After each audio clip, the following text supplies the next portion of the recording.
trade took us by surprise. That was not something that we saw coming. They called us, and it happened very fast and happened not too long ago. So still working through all roster type of things.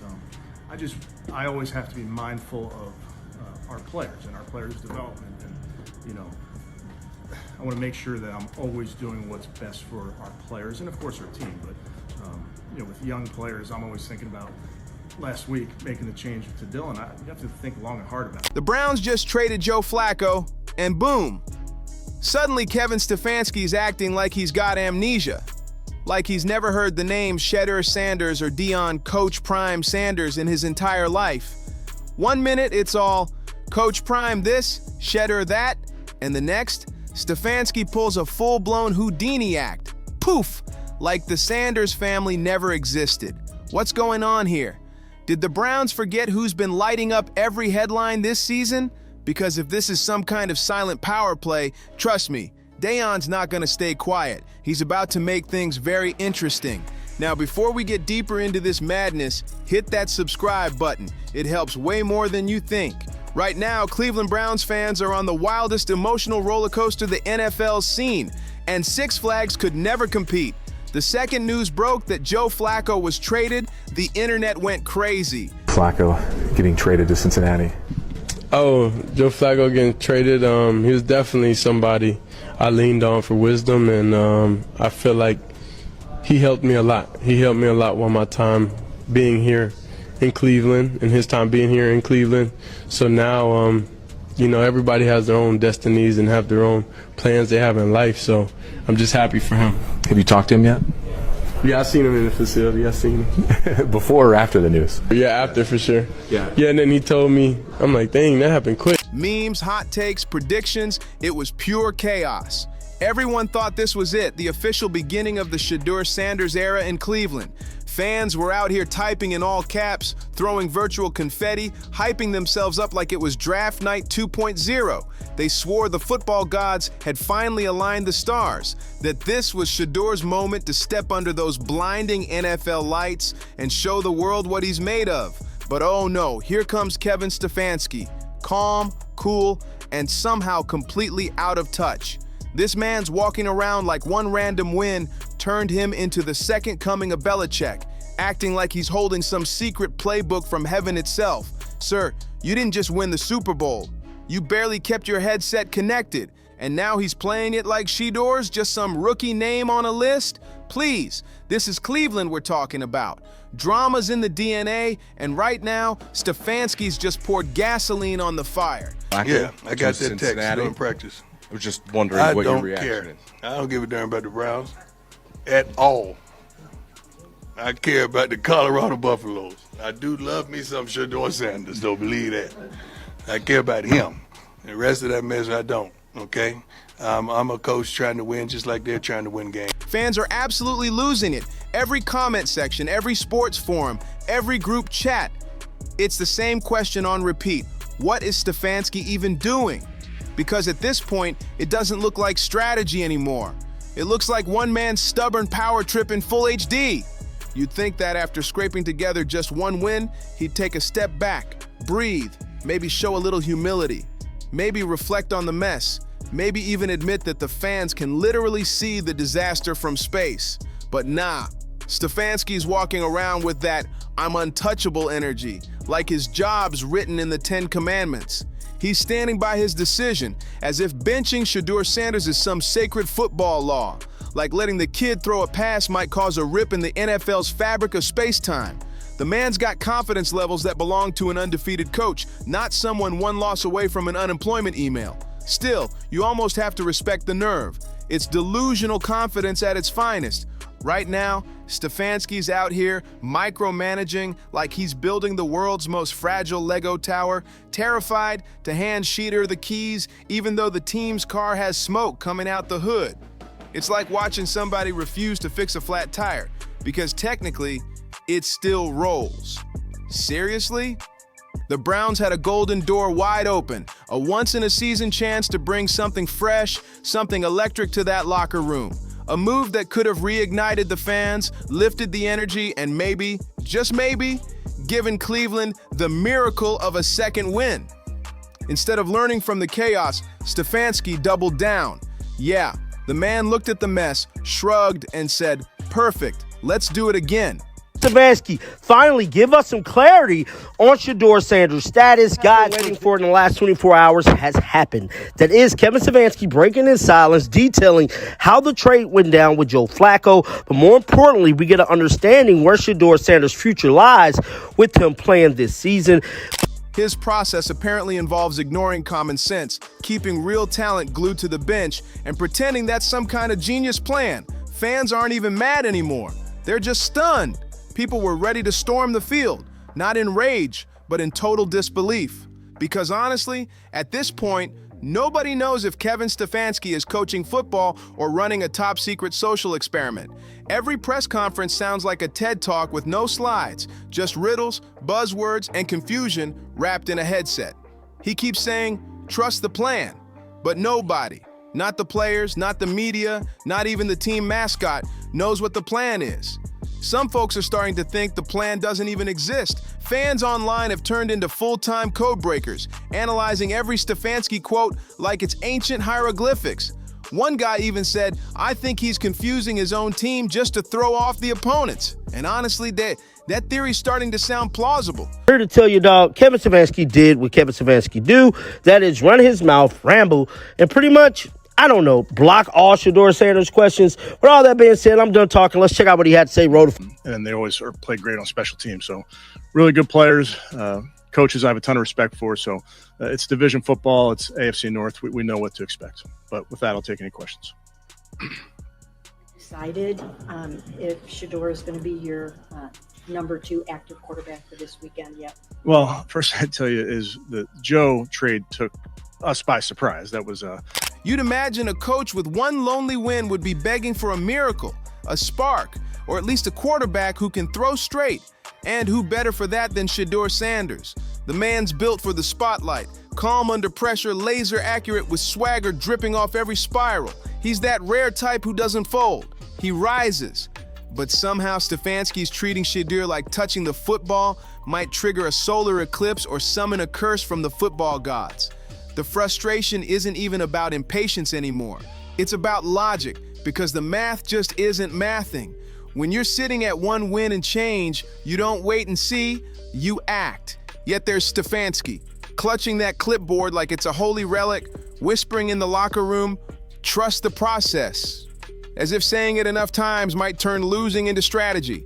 It's delusion disguised as discipline. Reading between the lines, Bailey Zappi sounds like he's going to be the backup quarterback. Yeah, I would say the same thing because in 2 different quotes, he specifically went out of his way to say, "I'm very mindful of how we develop young players." Yep. That means he's priming the well to announce Shedeur as the number 3. And that quote too. You're right. He's leading us to the water and we can drink it. Yeah, I mean, unless we're just misinterpreting what he's saying. Right. That's the way it sounds to me. But you know what? If that's your decision, stand on it. Like you said, come out and say, "Look, I know people are clamoring to see Shedeur. There's time for that. The time isn't now. We're going to keep him at number 3. We're paying a great deal of attention to how..." And the fans, they've had enough. And let's talk about that ego for a second, because wow, it's out of control. Somewhere between preseason optimism and this absolute train wreck of a record, Kevin Stefanski convinced himself he's still the genius mastermind who can fix everything with his mysterious system, except that system has one consistent result every single week: pain. He's like that one stubborn chef who keeps burning the food but swears it's part of the recipe. Please! The fans aren't fooled anymore. They've seen this movie too many times, and they already know how it ends. Heartbreak, confusion, and another season wasted. Meanwhile, the Shedeur Sanders hype, it's not dying down one bit, it's exploding. Every time a Browns drive collapses, fans flood Twitter, TikTok, Reddit, everywhere, chanting his name like it's a digital protest. Put in Shedeur! Put in Shedeur! The noise is so loud, even the team's social media manager probably wants to hide under the desk. People are done pretending Stefanski's plan is anything but chaos moving in slow motion. It's like watching someone keep walking into the same wall and saying, "No, I swear this time it'll open." No, man, it won't. And you just know Deion Sanders is somewhere watching this whole circus unfold like it's premium entertainment. Man, I'm here to tell you, man, Kevin Stefanski, the head coach of the Cleveland Browns, he is diabolical. Now, we know that Joe Flacco was traded yesterday to the Cincinnati Bengals. And what does that mean? What does that do for Shedeur Sanders? Well, we all know Shedeur Sanders was the emergency quarterback. He was the QB3. Joe Flacco has been traded to the Cincinnati Bengals. That should have instantly made Shedeur Sanders QB2. But like I told you guys yesterday, it's a lot of smoke and mirrors. And I told you guys yesterday on yesterday's show that it wasn't a guarantee that Shedeur Sanders would be named quarterback 2. I know there's a lot of media. He's got that Coach Prime grin on, probably sipping something fancy, watching Stefanski's master plan crumble in real time. You can almost hear him thinking, see, I told you he was ready, because that's the truth. Shedeur is ready. Everyone knows it. You can feel it in the way the fans talk, in the energy building every week, in how even other teams whisper about him behind closed doors. The only person pretending otherwise is the man clutching the playbook like it's Excalibur. And here's the kicker. Stefanski's acting like benching Shedeur is some deep, tough love strategy, like he's developing him for greatness. Developing him for what exactly? The offseason? Because at this pace, that's the only thing getting developed in Cleveland right now. Another early vacation. This man is protecting his system more than he's protecting his record. It's like watching someone polish a trophy case with 0 trophies inside. Shiny but empty. And the craziest part, even if Shedeur Sanders stumbled out the gate, his presence alone would light up the field. It'd bring that missing spark, that jolt of belief fans have been begging for. But nope, Stefanski's got a full-blown allergy to change. Look, yesterday we saw the Bengals, they trade Joe Flacco. Yep. We all collectively think, oh, Shedeur Sanders has gone up to QB2. And today, when Browns head coach Kevin Stefanski was asked, is Shedeur your QB2? This is what you have to think long and hard about the backup quarterback position. Bro, regardless of how you feel about Shedeur Sanders, at this point, you got to feel bad for Shedeur Sanders. In what world can you make such a simple question so complicated? Shedeur Sanders. You have to think long and hard about the backup quarterback position. Bro, regardless of how you feel about Shedeur Sanders, at this point, you got to feel bad for Shedeur Sanders. In what world can you make such a simple question so complicated? Shedeur Sanders should be the backup. Period. The man breaks out in hives at the thought of shaking things up. He'd rather sink with mediocrity than risk being wrong about a single decision. It's not patience, it's pride dressed up like strategy. And right now, that pride's crashing faster than a bad crypto coin. When morale dips, real coaches adapt, they evolve. But Stefanski? Nah, he's doubling down like he's trying to prove a point no one ever asked for. It's like he's living in his own little football bubble where logic went on an early bye week. And honestly, the funniest part? He's doing all this with the straightest face in the NFL. You look at him on the sidelines, headset on, arms crossed, calm as a monk, while fans online are losing their minds. The calmness almost makes it worse. It's like watching somebody casually rearrange deck chairs on the Titanic, smiling as the water rises. There's confidence, and then there's full-on denial. And somehow, Stefanski's managed to mix both into his weekly routine. But here's the wild twist nobody saw coming. The fans aren't just frustrated anymore, they're turning on him. And not even because of the losses, it's because of the stubbornness. Losing hurts, sure, but losing with attitude? That's a whole different kind of pain. The Browns are starting to look less like a football team and more like the NFL's biggest tragic comedy. A never-ending loop of talent wasted, hope teased, and one coach too proud to admit he's steering the ship straight into the storm. At this point, every single game feels like it's just setting up for another Stefanski moment. People aren't even tuning in for the scoreboard anymore. They're watching to see just how far he'll go to avoid admitting that Shedeur Sanders deserves his shot. If the NFL handed out trophies for most unnecessary self-sabotage, Cleveland would have won it weeks ago, and Stefanski would probably step up to the mic with a straight face saying, "Trust the vision." Meanwhile, the rest of the league's just sitting back, quietly laughing. Everyone's wondering the same thing. I know there's a lot of media outlets and a lot of YouTubers talking about Shedeur Sanders was promoted to quarterback 2 after Joe Flacco was traded, but not so fast, because I was telling you guys, you got to understand, Cleveland Browns still have Kevin Stefanski as the head coach, and they still have Bailey Zappi. Now, Kevin Stefanski will not come out and say that Shedeur Sanders is QB2. Kevin Stefanski has been shaming Shedeur Sanders this whole time.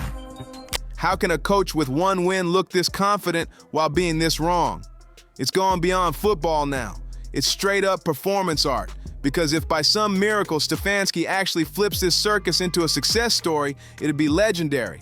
But right now, it's pure comedy gold. A coach pretending to be in control while his own fan base already knows the ending. Still, deep down, there's this little spark of hope that one of these days, maybe after one loss too many, Stefanski finally blinks, that he'll glance over at Shedeur and finally realize what everyone else already knows, that the kid isn't just the future, he's the only shot at saving the present.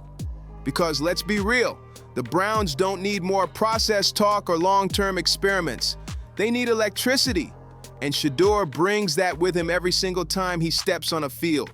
That fire, that energy, that magic that makes people believe. But for now, the show rolls on.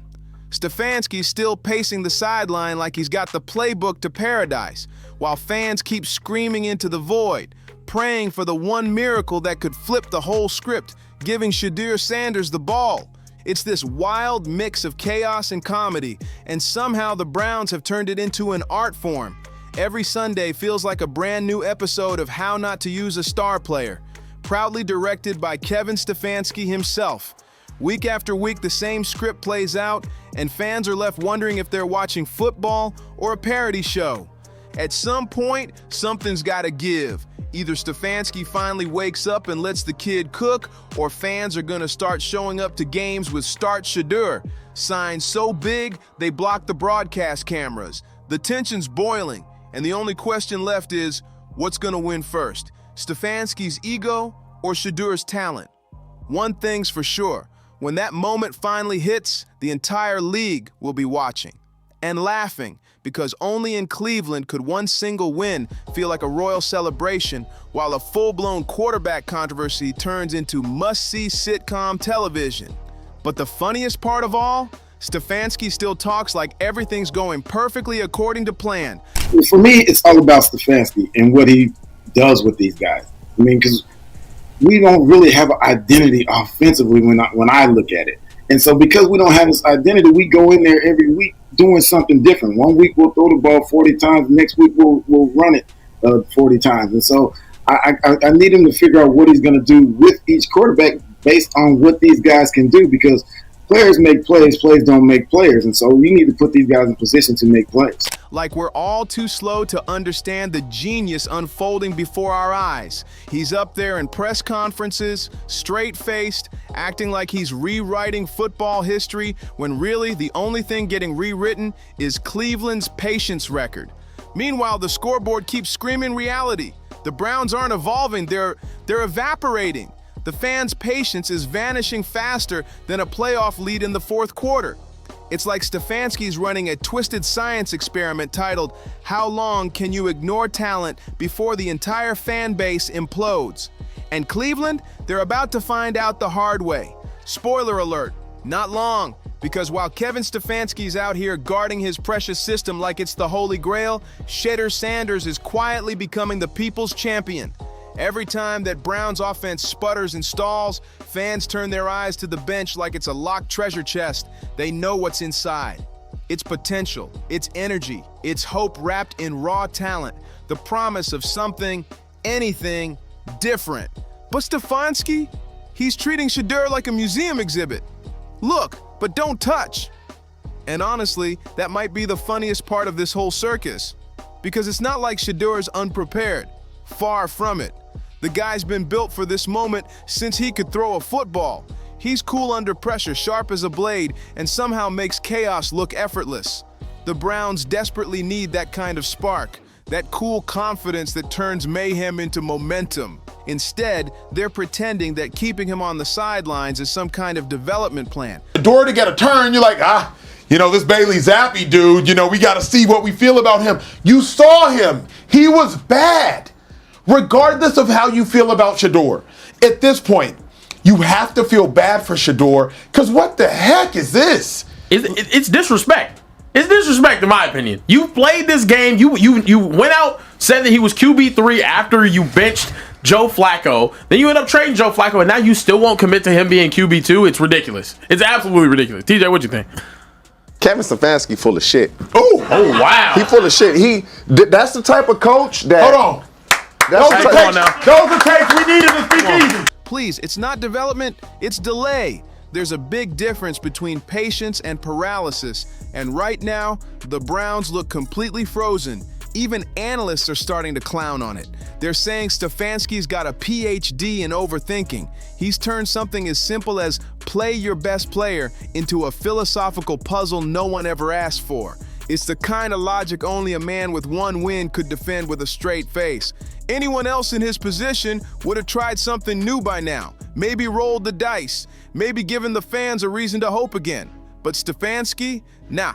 He's doubling down like a gambler who's already out of chips, still pretending the next hand's gonna save him. And Cleveland? They're just sitting there, waiting for the day he finally realizes the jackpot's been sitting right there on the bench all along. What's coming next almost feels inevitable. The pressure's building like a ticking bomb in Cleveland, and sooner or later, it's gonna blow.